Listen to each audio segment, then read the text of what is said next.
पर उपस्थित हमारे बहुत ही जुझारू और कर्मशील अध्यक्ष सम्माननीय मनमोहन सावंत जी, हमारे भारतीय जनता पार्टी के राष्ट्रीय उपाध्यक्ष और केंद्रपाड़ा से हमारे प्रत्याशी वरिष्ठ नेता सम्माननीय वैजयंत जय पांडा जी, हमारे बहुत ही लोकप्रिय प्रत्याशी आप सबके प्रिय डॉक्टर प्रदीप पाणिग्राही जी,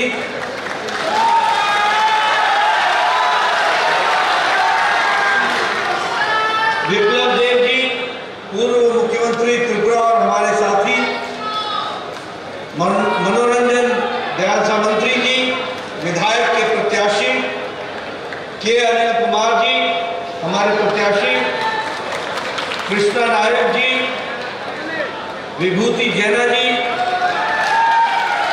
के नारायण जी,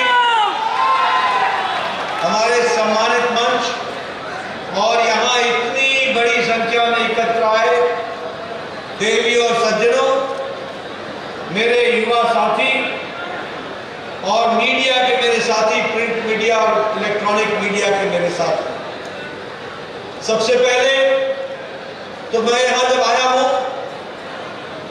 उड़ीसा की धरती पर, तो सबसे पहले तो भगवान जगन्नाथ, महाप्रभु जगन्नाथ को नमन करता हूँ और अपनी बात को प्रारंभ करता हूँ। जय जगन्नाथ। मित्रों, आज 28 तारीख है और मधु बाबू की जयंती है। मधु बाबू जिन्होंने उड़ीसा को बनाने में एक बहुत बड़ा योगदान किया, ऐसे हमारे मधु बाबू के जन्म जयंती पर मैं उनको भी नमन करता हूं और उनसे आशीर्वाद लेता हूं। मैं जब यहां आया हूं तो मैं जरूर कृष्णचंद्र गजपति जी का भी उल्लेख करना चाहूंगा, जो उन्होंने, जिनकी जन्म जयंती 2 दिन पहले थी 26 तारीख को, और जो बहुत ही जाने हुए स्वतंत्रता सेनानी हुए और जिन्होंने उड़ीसा राज्य बनाने में अपना योगदान किया, उनको भी मैं नमन करता हूं। मित्रों, ये चुनावी सभा है और इस सभा में जो मैं उत्साह देख रहा हूं,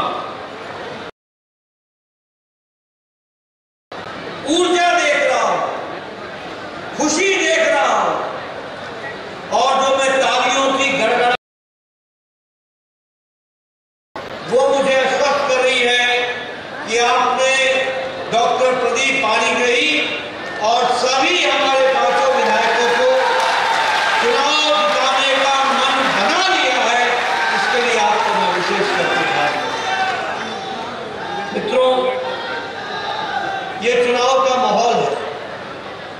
हमारे अभी मनमोहन सावंत जी, जो मैं उड़िया समझ सका, वो कह रहे थे कि सरकार बदलनी, वो कह रहे थे कि उड़ीसा में सरकार को बदलना। और मित्रों, मैं एक ही बात कहना चाहता हूं कि जो विकास मोदी जी दिल्ली में कर रहे हैं, उसका सही रूप में रूपांतर करने के लिए यहां प्रदेश में भी कमल खिलना चाहिए और भारतीय जनता पार्टी की सरकार बननी चाहिए।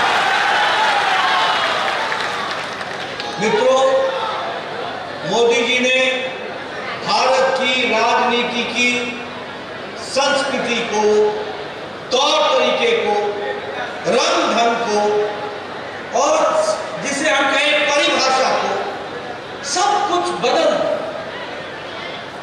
भारत में राजनीति आज से 10 साल पहले कैसी थी? आदमी इस मानसिकता का हो चुका था कि इस देश में कुछ नहीं बदलेगा, सब ऐसे ही चलेगा, यहां कुछ बदलने वाला नहीं है। ये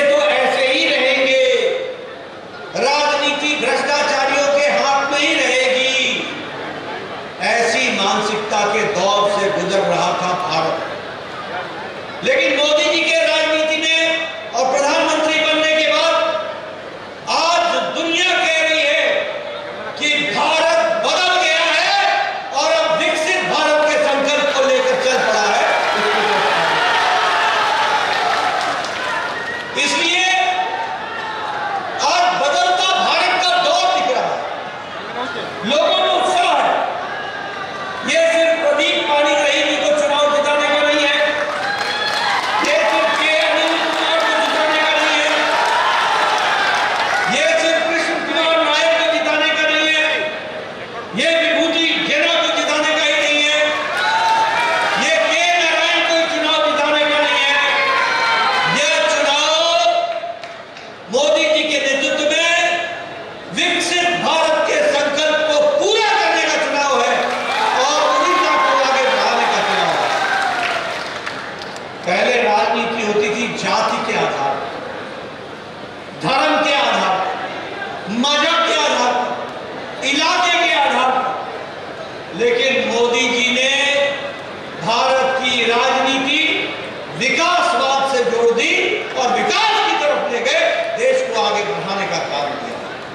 और इसीलिए अब पॉलिटिक्स है रिपोर्ट कार्ड पॉलिटिक्स, पॉलिटिक्स है डेवलपमेंट की, पॉलिटिक्स है परफॉर्मेंस, पॉलिटिक्स है अकाउंटेबिलिटी, पॉलिटिक्स है जवाबदेही।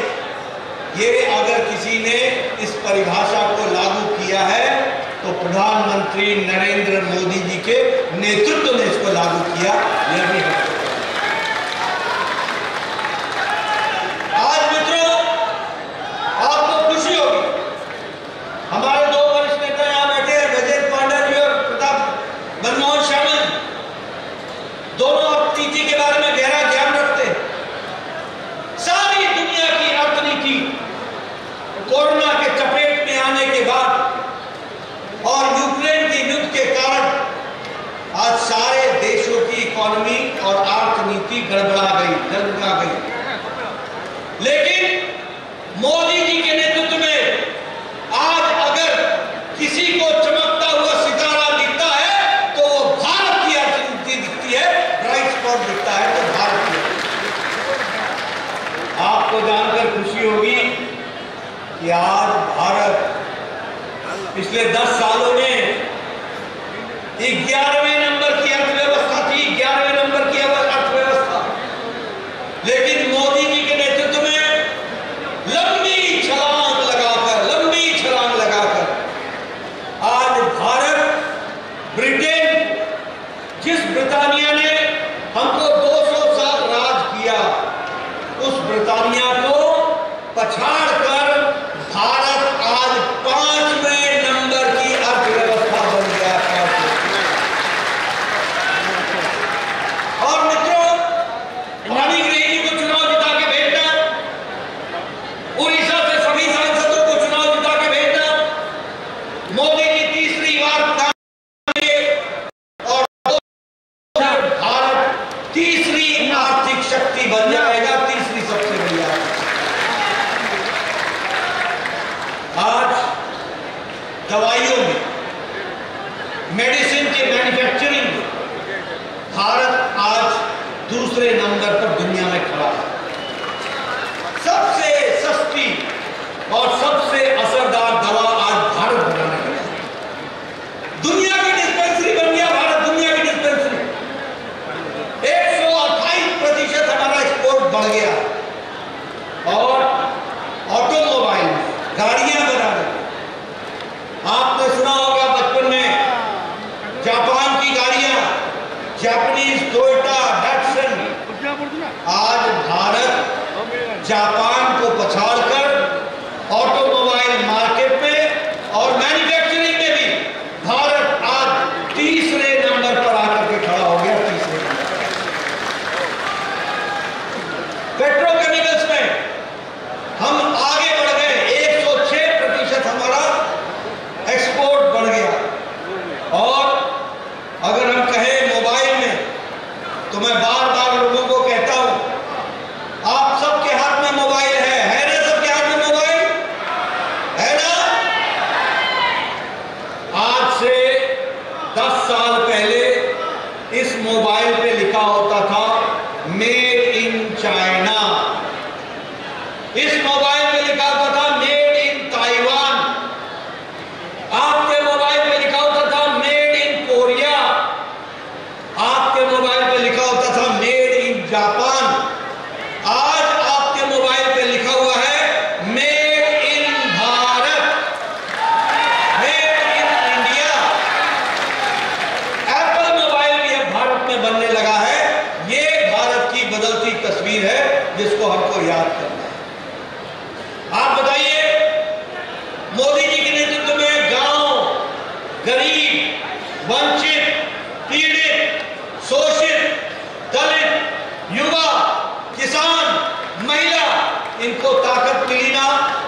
इनको ताकत मिली है ना? इनको ताकत मिली है ना? जरा बताओ। आप देखो, आज आपके गांव की सड़कें पक्की सड़क से जुड़ गई। 1.5 लाख पंचायतों को ऑप्टिकल फाइबर से जोड़ा जा रहा। कॉमन सर्विस सेंटर खुल रहे हैं।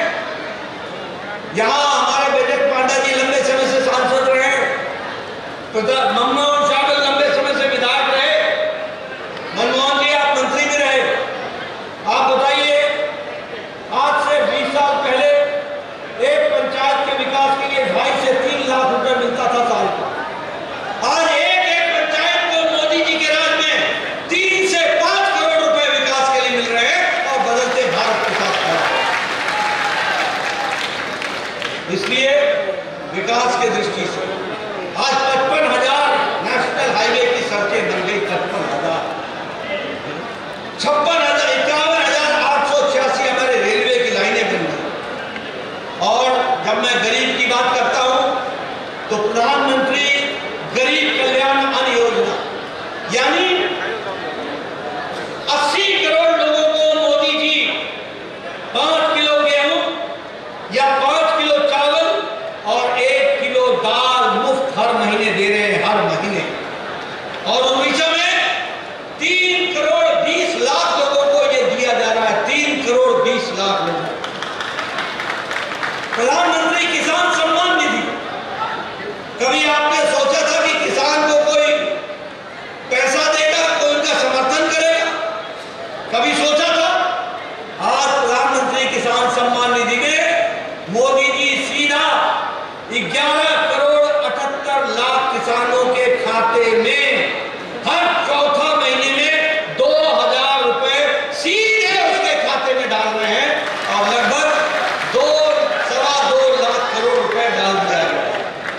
उसी तरीके से अब मोदी जी ने संकल्प लिया है कि दलहन और तिलहन में, दाल में और तेल में भारत आत्मनिर्भर हो जाएगा अगले 5 साल में। उसके लिए हम आगे काम करेंगे। और जिसको आप मोटा अनाज कहते हो, बाजरा, ये इसको हम लोग और मोदी जी इसको श्री अन्न बोलते हैं। ये श्री अन्न भारत अब इसका हब बन जाएगा और ये उसका केंद्र बन जाएगा। ये भी हमको ध्यान में रखना चाहिए।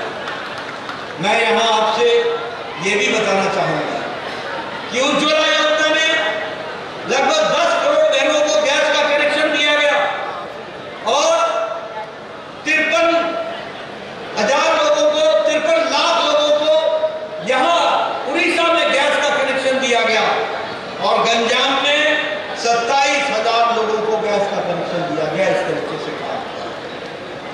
मैं एक बात और बोलना चाहता हूं, आप सबसे बताना चाहता हूं। मैं 1993 में 1993 में मैं एमएलए बन गया था। 1993 में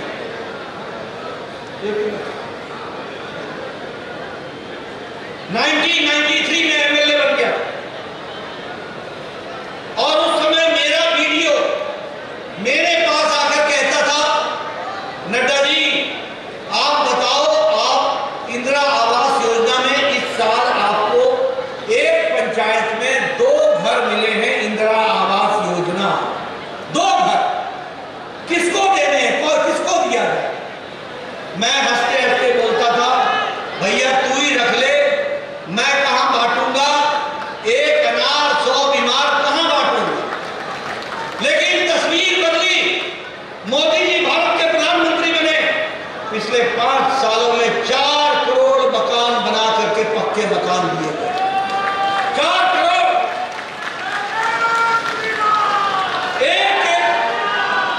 एक पंचायत में 40-40, 50-50 घर बने और पक्के मकान बने।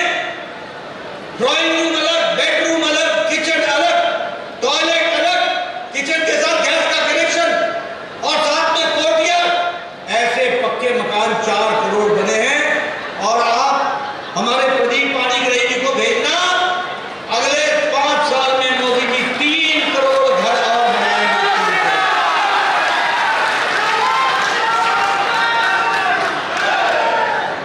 आप लोग अभी बिजली का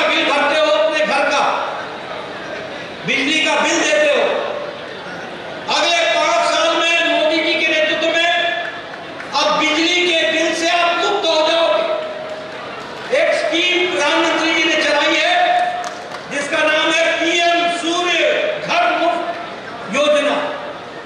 सौर ऊर्जा हर एक को दिया जाएगा, हर एक घर के छत को दिया जाएगा सौर ऊर्जा, और सौर की ऊर्जा से आपके घर की बिजली चलेगी और जो बिजली एक्स्ट्रा होगी वो सरकार खरीद लेगी और आपको आमदनी का जरिया हो जाएगा। इस तरीके से काम करेगा।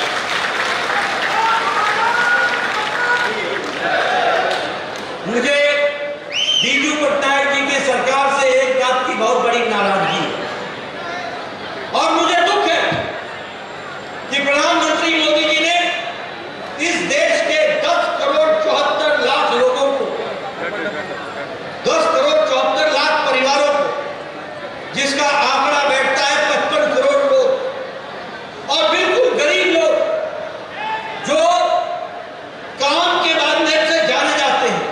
गरीब लोग कौन है? गरीब लोग रिक्शा वाला, ठेला वाला, रेड़ी वाला, सब्जी वाला,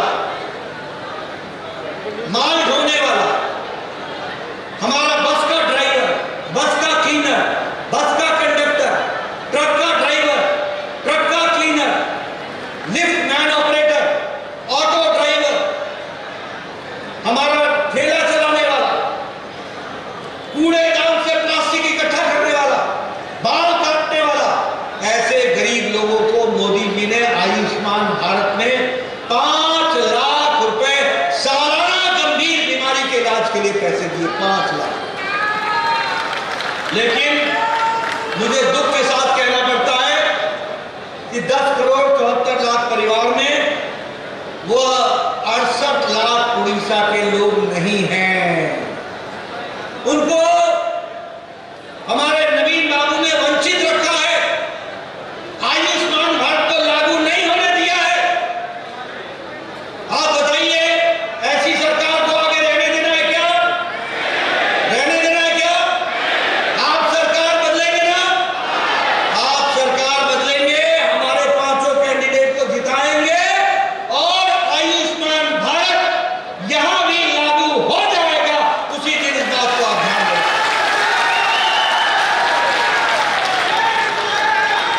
मैं एक बात और आपको बताना चाहता हूं, जरा कान खोल करके समझ लेना। मोदी जी ने तय किया है कि इस देश में किन्नर समाज के बारे में किसी ने चिंता नहीं की, किसी ने चिंता नहीं की। आज मोदी जी ने तय किया है कि किन्नर समाज के सभी लोगों को आयुष्मान भारत से जोड़कर उनको भी बीमारी से लड़ने के लिए 5 लाख रुपए सालाना उनको दिया जाएगा, इसकी व्यवस्था की। और इससे आगे सुन लो, आपके घर में कोई बुजुर्ग 70 साल से ऊपर का व्यक्ति, कोई माता 70 साल से ऊपर की, जो भी होगी, जो भी होगा 70 साल से ऊपर का, किसी भी जाति का, किसी भी पंथ का, किसी भी मजहब का, किसी भी इलाके का और किसी भी आमदनी का, अमीर हो या गरीब, मोदी जी ने तय किया है कि तीसरी बार प्रधानमंत्री बनने के बाद उन सबको आयुष्मान भारत से जोड़ दिया जाएगा और 5 लाख रुपए का हेल्थ कवर दिया जाएगा। इसलिए ये बदलता भारत की तस्वीर है। जल जीवन मिशन में 11 करोड़ बहनों को घर में, हर घर नल, हर घर जल। और आपको जानकर खुशी होगी कि 62 लाख कनेक्शन हमको उड़ीसा ने दिया है और आपके जिले गंजाम में 2 लाख गैस का कनेक्शन दिया, 2 लाख, हर घर नल, हर घर जल। और आगे मोदी जी के राज में कोई भी घर बिना जल के कनेक्शन के नहीं रहेगा। और अब हम उज्ज्वला योजना में भी गैस पाइप से पहुंचाएंगे, सिलेंडर से नहीं, पाइप से पहुंचाने का काम करेंगे। इस तरीके से विकसित भारत को ले जाएंगे।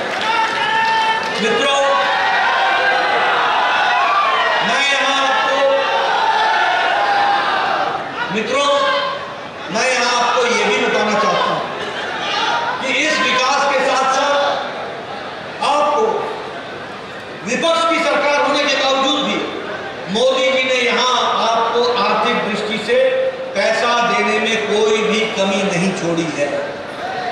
जो आपका टैक्स में अधिकार था वो 3.5 गुना प्रधानमंत्री मोदी ने बढ़ा दिया। जो आपको ग्रांट इन एड, जो आपको मदद के रूप में मिलता था, उसको भी मोदी जी ने 3.5 गुना बढ़ा दिया है। आपको जानकर खुशी होगी कि इंडियन इंस्टीट्यूट ऑफ मैनेजमेंट का परमानेंट कैंपस संबलपुर में स्थापित कर दिया गया और स्मार्ट सिटी में राउरकेला और भुवनेश्वर को जोड़ लिया गया है और 2000 करोड़ रुपए उसके लिए दिए गए। आज उड़ीसा में नेशनल हाईवे में 4300 किलोमीटर की सड़क बन रही है और आपको जानकर खुशी होगी कि रायपुर से विशाखापट्टनम तक ग्रीन कॉरिडोर बनाया जा रहा है और रेलवे में 12 गुना हमारा बजट उड़ीसा का बढ़ा दिया गया है, 12 गुना बढ़ा दिया गया है। ये भी आपको वंदे भारत ट्रेन पुरी से लेकर विशाखापट्टनम तक, राउरकेला से लेकर भुवनेश्वरपुरी तक और हावड़ा से लेकर पुरी तक इसको चला दिया गया है। 4 नए एयरपोर्ट ऑपरेशनल कर दिए गए। झारसुगुड़ा, जयपुर, राउरकेला और उत्केला, ये चारों एयरपोर्ट को ऑपरेशनल कर दिया गया। और सबसे बड़ी बात यह है कि Indian institute of science education and research 1600 crore रुपए की लागत से आपके इलाके में शुरू कर दिया गया है, आपके इलाके में लागू कर दिया गया। आपको जानकर खुशी होगी, अमृत भारत 57 स्टेशन, 57 स्टेशन उड़ीसा में बन रहे हैं। और आपको यह भी जानकर खुशी होगी कि अब आपको एयरपोर्ट और रेलवे स्टेशन में फर्क नहीं महसूस होगा।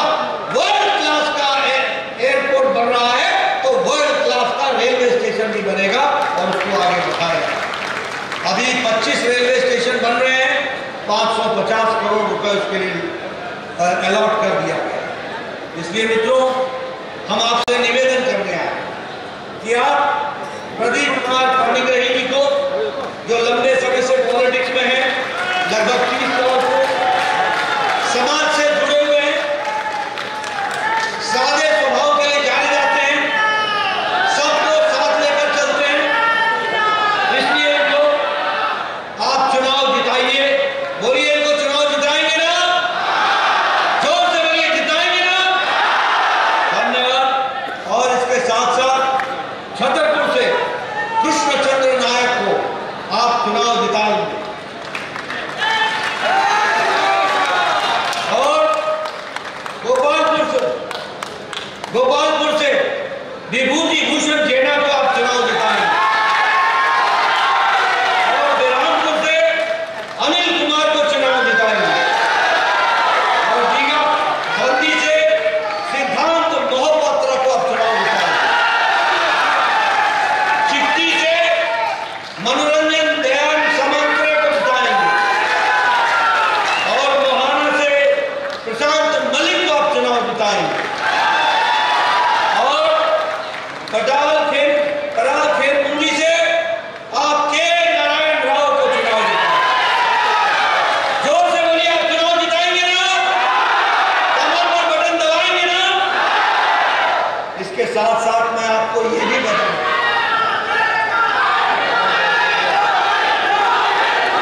जदि आपंक आम भिडी भल लगा तेब आम चैनल को लाइक शेयर और सब्सक्राइब करने को जमा भी भूलु नहीं।